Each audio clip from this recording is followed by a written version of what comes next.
Introduction to Logic. Logic is the discipline that sorts out good arguments from bad arguments.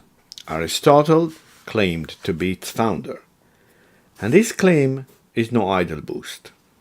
Of course, human beings had been arguing and detecting fallacies in other people's argument since human society began. As John Locke said, God did not make men barely two-legged and leave it to Aristotle to make them rational. Nonetheless, it is to Aristotle that we owe the first formal study of argumentative reasoning. But here, as elsewhere, there is the first of all a debt to Plato to be acknowledged. Following the lead of Protagoras, Plato made important distinctions between parts of speech, distinctions that form part of the basis on which logic is built. In the Sophist, Plato introduces a distinction between nouns and verbs.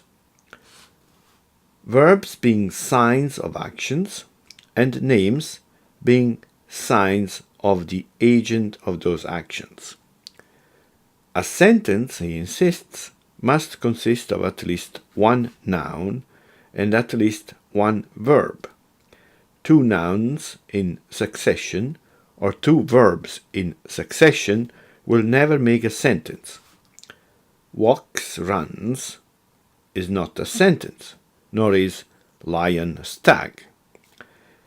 The simplest kind of sentence will be something like a man learns, or Theaetetus flies. And only something with this kind of structure can be true or false. The splitting of sentences into smaller units, of which this is only one possible example, is an essential first step in the logical analysis of arguments.